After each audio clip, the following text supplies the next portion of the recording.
I warmly welcome all of you to English RJ YouTube channel.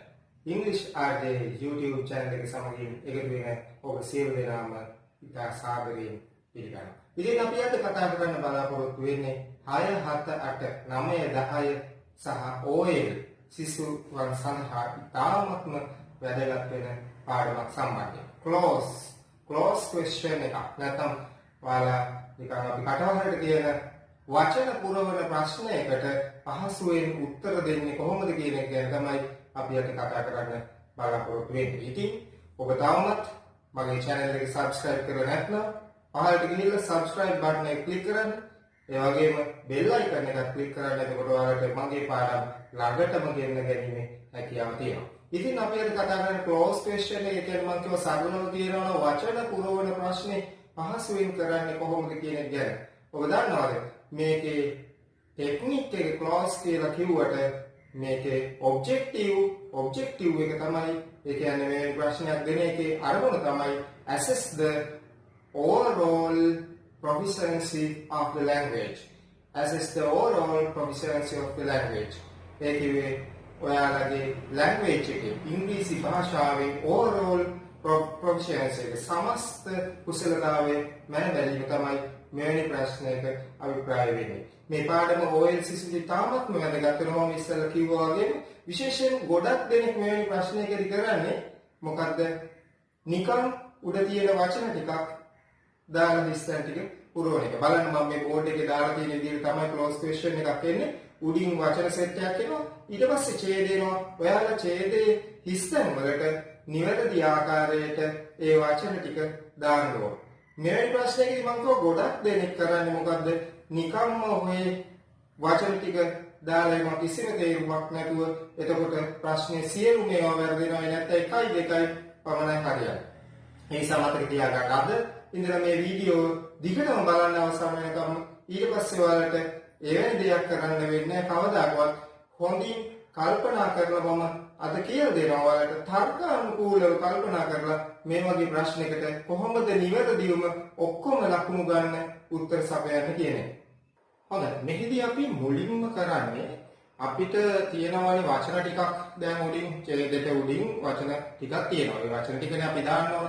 අන්නේ වචන ටිකේ word class එක හොයා ගන්නවා. වචනේ පන්තිය මොකක්ද කියලා හොයා ගන්නවා. ඒක කරලා සැකෙවි. ඒකේ තේරුම මොකක්ද කියලා මීනින් එක මොකක්ද කියලා පොඩ්ඩක් අවබෝධ කරගන්න. බලන්න මම බෝඩ් එකේ දාලා තියෙනවා උඩින්ම word එක වචන ටික මොනවද අපිට තියෙන. ඊට පස්සේ class එක ඒකේ word class එක වචනේ පන්තිය මොකක්ද ඊළඟට meaning අදහස මොකක්ද. ඔන්න ඔය ටික අපි මුලින්ම අවබෝධ කරගන්න. දැන් අපි බලමු මේකෙදි කොහොමද මේ වචන ටිකේ හැදිලා තියෙන්නේ කියලා. බලන්න පළවෙනියට තියෙන වචනේ sweet කියන වචනය adjective එකක්. word class එක adjective එකක් විශේෂණ පදයක්. ඒකේ තේරුම මිහිරි රසවත් කියන එක. ඊට අමතරව sweet ගෙන් අපිට ගන්න පුළුවන් noun එකක්. නාම පදයක් ගන්නත් පුළුවන්. පැණි රස තියෙන කෑමක් තියෙනවා අපි ඒකට sweet එකක් කියලා කියනවනේ. දැන් උදාහරණයක් හැටියට it is a sweet toffee කියලා කිව්වොත් it is a sweet toffee කිව්වොත් එතෙන්දි තියෙන්නේ adjective එක. හැබැයි අපි කිව්වොත් එහෙම I like sweets කියලා I like sweets එතෙන්දි මොකද්ද තියෙන්නේ? noun එක. එතකොට adjective එකක් හරි noun එකක් හරි දෙවිදියකට sweet කියන එක පෙනී ඉන්න පුළුවන්. ඊළඟට බලන්න ඊළඟ word එක water ගේ word class දෙකක් මම ඉදිරිපත් කරලා තියෙනවා. noun එකක් හැටියට water ගත්තොත් ජලය. ඒ වගේම verb එකක් හැටියට ගත්තොත් එහෙම වතුර දමනවට අපි water කරනවා කියලා කියනවා. I drink water කියද්දී අපි බොන්නේ නාම පදේ. ජලය. water I drink water කියද්දී නාම පදේ තමයි බොන්නේ. I water my garden කියද්දී වතුර දානවා කියන අදහස් තියෙන ක්‍රියාපදයක් හැටියට අරගෙන. right next word එක ගන්න. next word එක present ඉදිරිපත් කරනවා. verb එකක් හැටියට මේකේ තියෙන පුළුවන් present කියන එක. ඒ වගේම noun එකක් හැටියට අපිට ගත්තොත් tag කියන එක ගන්න පුළුවන්. හැබැයි අපේ ඡේදෙට උඩින් තිබ්බ වචන සෙට් එකේ presented කියලා තිබ්බේ. ඒකේ past tense එක තමයි මෙතන එදිලා තිබ්බේ. ඊළඟ word එක ගන්න teacher noun එකක් ගුරුවරයා. ask verb එකක් හැටියට ගන්න. ask verb එකක් ක්‍රියාපදයක් අහනවා විමසනවා. adjective විශේෂණ පදයක් පැරණි මහලු කියන අදහස ගන්න අපි all පාවිච්චි කරනවා. next word return කරනවා කියලා කියන්නේ ආපසු එනවටත් අපි කියනවා return වෙනවා කියලා. ඒ නැත්තම් අපි බාර දෙනවට පොතක් වගේ ලයිබ්‍රරියට ආපහු බාර දෙනවට අපි return කියන එක භාවිත කරනවා. ඒකේ past tense එකක් තියෙනවා. returned කියන එක අපිට ගන්න පුළුවන් ක්‍රියාපදය හැටියට ගත්තම returned ඒකේ past tense එක. ඊළඟට බලන්න the කියන්නේ article එකක්. අව්‍ය පදයක්. නිශ්චයාර්ථය යොදවන අව්‍ය පදයේ the මම ඒක ගැන පාඩමක් ඉදිරිපත් කරලා දෙනවා. මම ඒකේ link එකක් පහලින් දාන්න. ඒකත් බලන්න and පුරව පිළිබඳ. ඊළඟ word එක happy කියන්නේ adjective එකක් සතුටු. adjective විශේෂණ පදයක් සතුටු කියන තේරුම ඒකේ තියෙනවා. thank verb එකක් ක්‍රියාපදයක් ස්තුති කරනවා කියන තේරුම තියෙනවා. ඔන්න ඔය විදිහට අපි මුලින්ම කරන්නේ මේ අපිට දෙන වචන ටික තියෙනවා ඡේදටුඩින් මෙන්න මේ ටික දාන්න කියලා. අන්නේ words ටිකේ word classes ටික මොනවද කියලා මුලින්ම බලනවා. ඒ වගේම මේ වගේ අදහස් ටිකක් සැකෙන්න අපි තේරුම් ගන්න ඕන. right. ඊළඟට මොකද්ද කරන්න කියලා මම දැන් ඊළඟට කියනවා මෙතනින් කොහොමද අපි ඊළඟ ස්ටෙප් එකට යන්නේ කියන එක ගැන. හරි. ඊළඟට අපි බලමු මේ වගේ word class එකක් English sentence එකක් තුල function වෙන්නේ කොහොමද? English sentence එකක් තුල English වාක්‍යයක් තුල මේ වගේ මේ word class එකක් සහිත වචනයක් කොහොමද තියෙන්න පුළුවන් කියන එක පිළිබඳව. මම බෝඩ් එකේ පැහැදිලිව දක්වලා තියෙනවා හොඳට බලන්න. හැබැයි මතක තියාගන්න මේ function වෙන්න පුළුවන් ඔක්කොම ක්‍රමවේදයන් ටික මෙතන දාලා නැහැ. අපිට මෙවැනි ප්‍රශ්නයක් සරලව කරගන්න පුළුවන් ක්‍රම ටික විතරයි මම මෙතන යොදලා තියෙන කියන එක මතක තියාගන්න.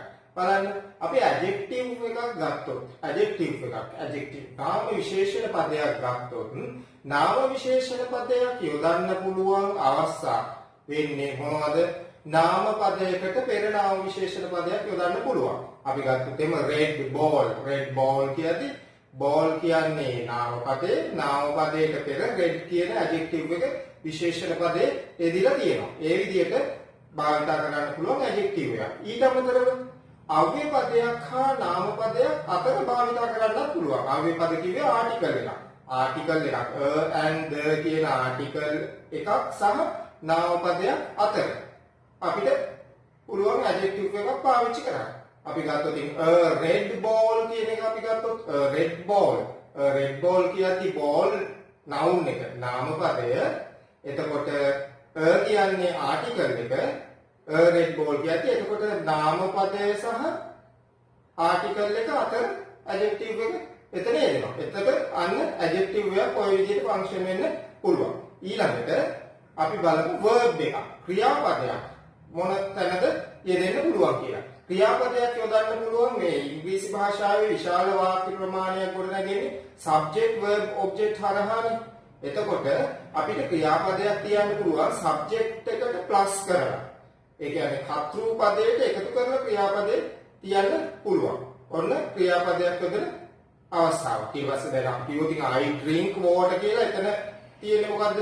I subject එකට plus කරලා දෙනවා drink කියන verb එක. ඊට අමතරව අපි යම්කිසි order එකක් කරොත් අනකිරීමක් කරොත් ඒ අනකිරීමකදී වාක්‍යයේ මුලින් අපිට තියන්න පුළුවන් ක්‍රියාපදයක්. අපි කිව්වොත් go there කියද්දී එතකොට go කියන verb එක වාක්‍යයේ මේ මුලින් තියෙනවා. ඊළඟට sit down කිව්වොත් go there sit down order එකක් මේක.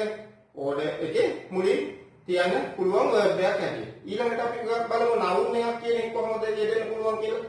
නාම පදයක්. නාම පදයක් යෙදෙන්න පුළුවන් එක අවස්ථාවක් තමයි විශේෂණ පදයකට පසුව. විශේෂණ පදයකට පසුව නාම පදයක් යෙදෙන්න පුළුවන්. red ball කියද්දි නේද? red කියන්නේ විශේෂණ පදය adjective එක. ඊට පස්සේ noun එකක් යෙදෙනවා. ball කියන noun එක යෙදෙනවා. ඊට පස්සේ අව්‍ය පදයකට පසුවත් අපිට noun එකක් යොදන්න පුළුවන්. ඒ කියන්නේ article එකකට පසුව noun එකක් යොදන්න පුළුවන්. ball and egg ඒ විදිහට අපිට අව්‍ය පදයකට පසුව මේ යොදන්න පුළුවන් noun එක.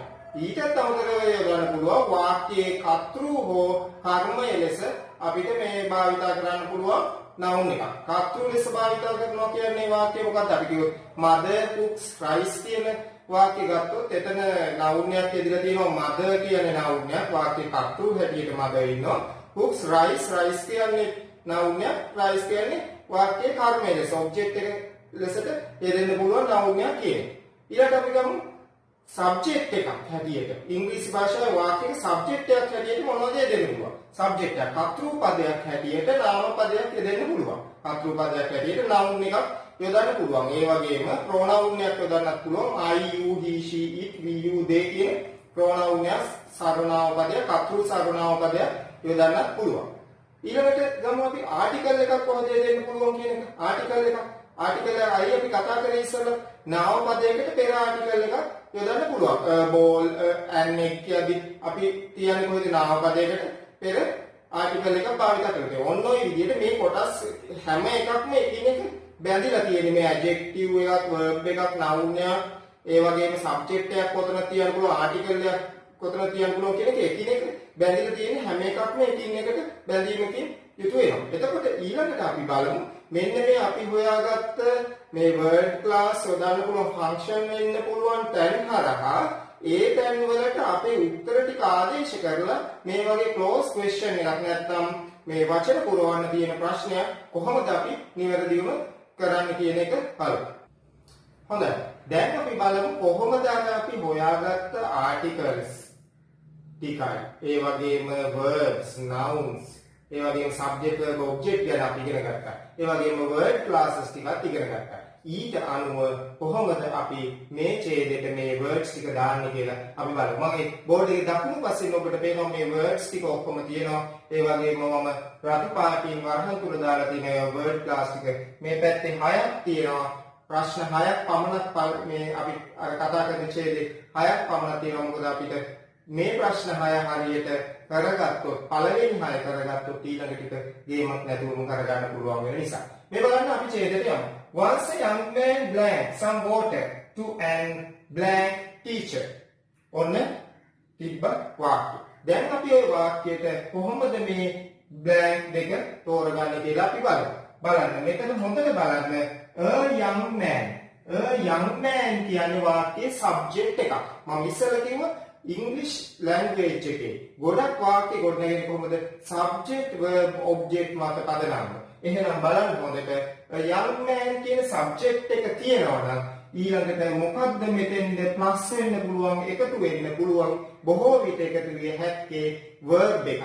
ක්‍රියාපදයක් තමයි එකතු කරගන්න පුළුවන් වෙන්නේ. එතකොට බලන්න අපිට මේ වචන 10ක් තියෙනවා.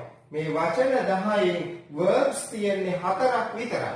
presented, asked, returned, thanked කියන ක්‍රියාපද 4 පමණයි තියෙන්නේ. එතකොට අපිට පහසුවෙන් අර 10න්ම එකක් තෝරගන්නවට වඩා මේ blank එකට අපි verb එකක් කියලා තීරණය කරගත්තොත්, මෙතන ඉන්නේ verb එක කියලා හරියට තීරණය කරගත්තොත් 10න් එකක් තෝරනවට වඩා අර presented, asked, returned, thanked කියන verbs 4න් එකක් නිවැරදිව අපිට තෝරලා දාන්න පුළුවන්. අන්න ඒකයි මම කියන්නේ ප්‍රශ්නෙට අනුව වාක්‍යයට අනුව හිතලා බලන්න මෙතෙන්ද සුදුසු වෙන්නේ මොන වගේ word class එකක් සහිත වචනයක්ද කියලා. එතකොට අපිට අර සම්පූර්ණ එකම අයින් කරලා මේ ප්‍රශ්නේ මේ හිස්තැනට අනුව සංක්ෂිප්ත කරගන්න පුළුවන් වෙනවා. එතකොට මෙතෙන්ද එන්න ඕන මොකද්ද?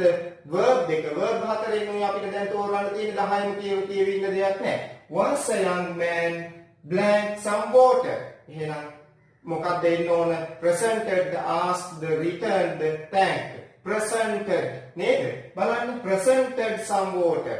present කරා water ටික. එහෙනම් ඔන්න අපි මෙන්න පළවෙනි blank එකට අපි පාවිච්චි කරා presented කියලා නිවැරදි ආන්සර් එක. අපි ඉදිරියට යමු. presented some water to an blank teacher.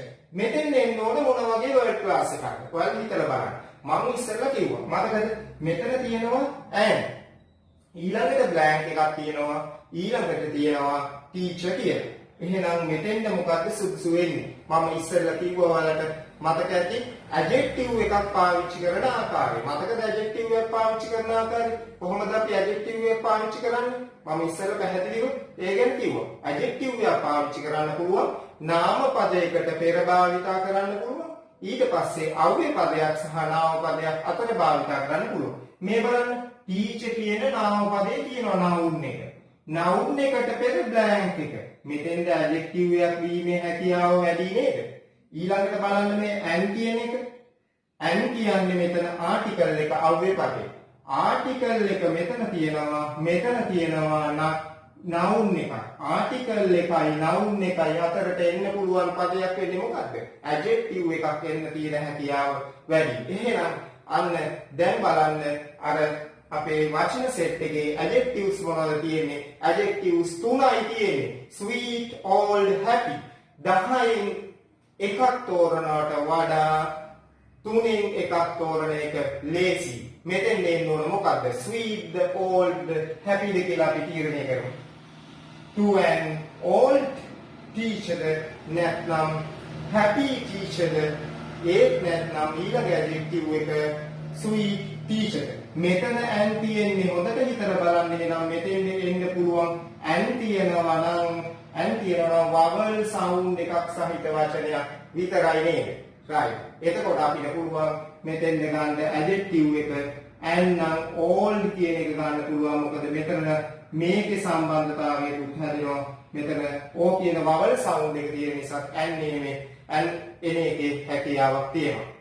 අන්න හොඳට හිතලා බලන කෙනෙකුට නම් තව දෙයක් හිතන්න පුළුවන්. හැබැයි මෙතෙන්දී හොඳට හිතලා බලන කෙනෙකුට an තියනවා නම් මෙතන අනිවාර්ය vowel sound එකක් සහිත වචනයක් එන්නේ කියලා හිතුවත් පොඩි මෙතන හැකියාවක් තියෙනවා. මේ ප්‍රශ්නෙට අනුව උත්තරේ තෝරාගැනීමේ ලේසිය පහසුවක් ගොඩනැගෙනවා. අපි යමු ඊළඟ එක.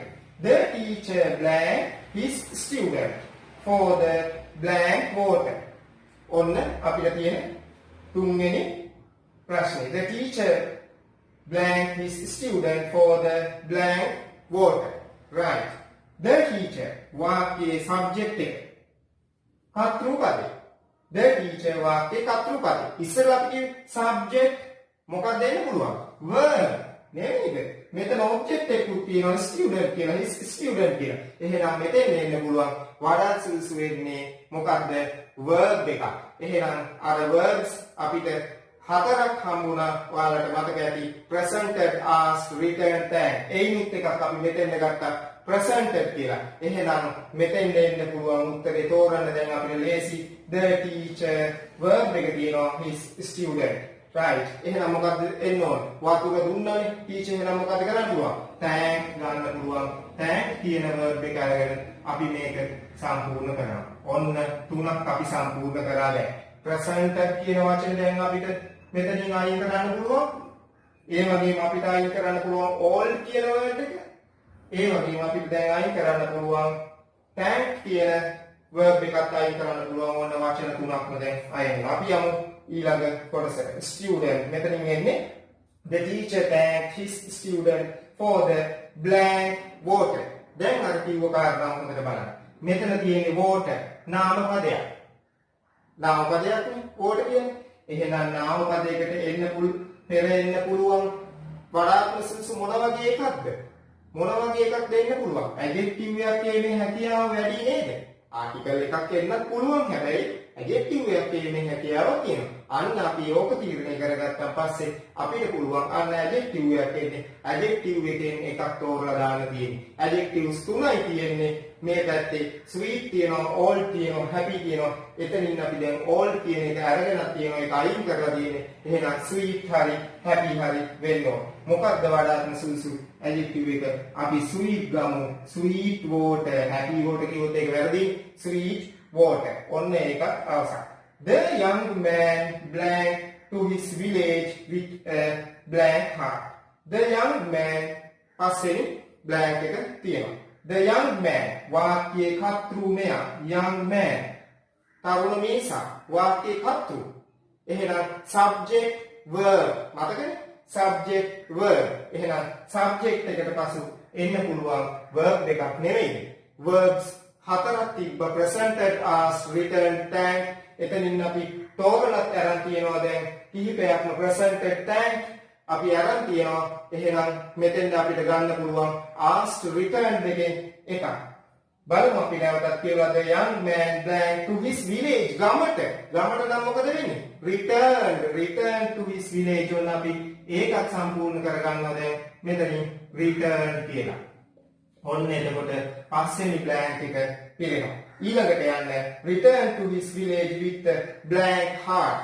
heart කියන්නේ මොකක්ද වචනේ වර්ගය? noun එකක් නේද? noun එකට පෙර නාම පදයකට පෙර adjective එකක් වෙන්න පුළුවන් article එකක් වෙන්න පුළුවන් article එකම එකයි කියන්නේ මේකේ ඒ නිසා අපි බොහෝ දුරට අපි තීරණය කරමු මෙතෙන් වඩාත් හරියන්නේ adjective එක කියලා adjectives තුනක් තිබුණා sweet old happy කියන adjectives තුනක් තිබුණා ඒ adjectives තුනෙන් අපි දැන් කිහිපයක්ම අරන් තියෙන්නේ මෙන්න මේ happy අපි අරගෙන තියෙනවා adjectives තුනෙන් happy කියන එක අපි අරගෙන නැහැ. තවත් අපි උඩින් එකක් ගත්ත all කියන adjective එක අපි ගත්ත right. එහෙනම් මෙතෙන් දෙන්න පුළුවන් මොන heart දෙන්න පුළුවන් මොන heartද happy heart කියන එක ගන්න happy අපිට මෙතෙන් ගන්න පුළුවන් වෙනවා. ඔන්න දැන් එතකොට his stand 6ක් අපි සම්පූර්ණ කරලා ඉවරයි බලන්න. present tense අපි කපා ගත්ත අතරින් all කපා ගත්ත එක ගත්ත නිසා all කියන adjective එක අපි මෙතනින් අයින් කරා. ඊළඟට අපිට තියෙනවා thanks කියන එක thanks කියන verb එකත් අපි අයින් කරා ඊළඟට අපි sweet කියන එක ගමු sweet මෙතන තියෙනවා අපි sweet කියන එකත් අයින් කරමු ඊළඟට ගන්න return බලන්න return තියෙනවා return උත් අපි අයින් කරගත්ත මෙතනින් ඊළඟට happy ගන්න happy අපි මෙතනින් අයින් කර ගන්නවා 1 2 3 4 5 6 ඔන්න හිස්තැන් 6ක් අඩු කරගත්තා දැන් අපිට ඉතුරු ටික ඉතාමත්ම ලේසියෙන් කරන්න පුළුවන්. ඊළඟට අපි යමු 7 වෙනි blank එකට බලන්න 7 වෙනි blank එකේ තියෙනවා later the teacher blank another student. එතකොට හොඳට බලන්න මෙතන මම underline කරලා තියෙන්නේ subject එක කර්තෘ පදයේ ඉන්නවා the teacher subject එක.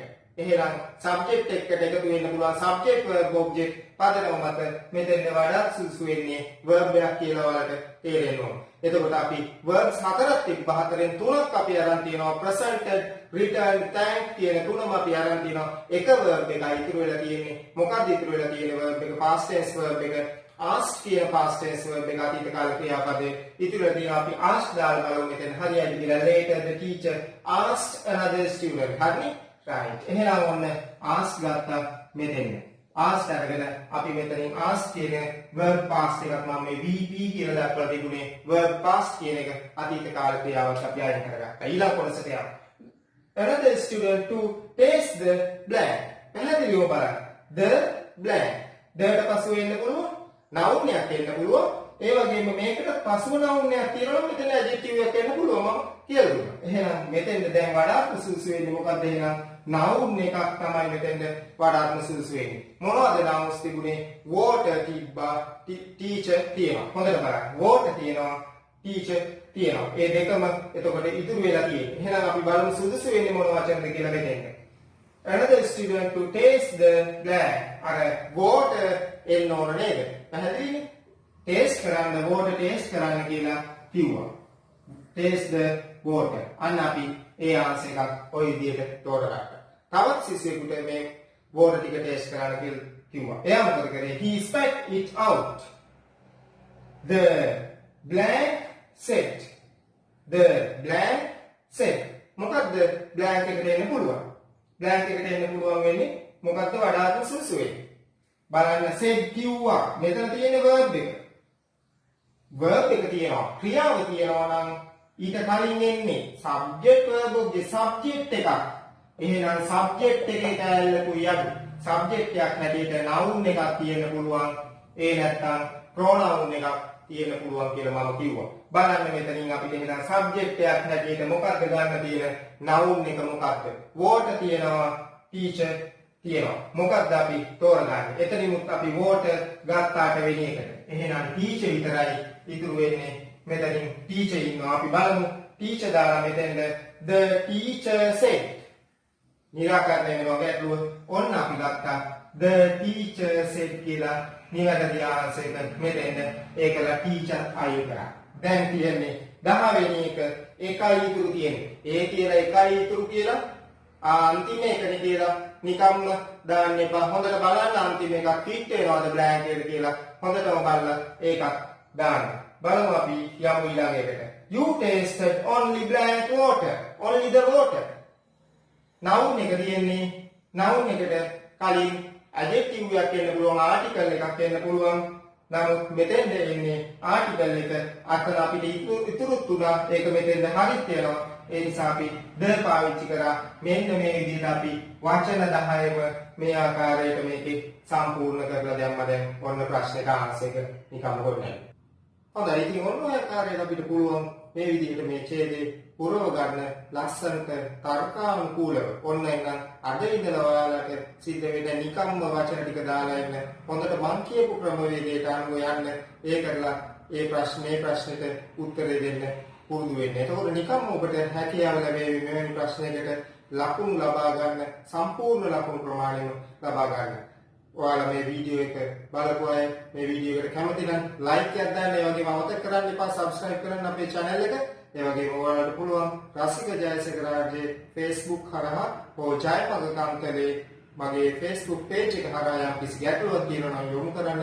තවත් ප්‍රශ්න කරලා මෙවැනි ප්‍රශ්න වලට අවශ්‍ය අදනම දාගන්න කියන දේ ඉල්ලමින් මම ඔබෙන් සමු ගන්නවා. Goodbye.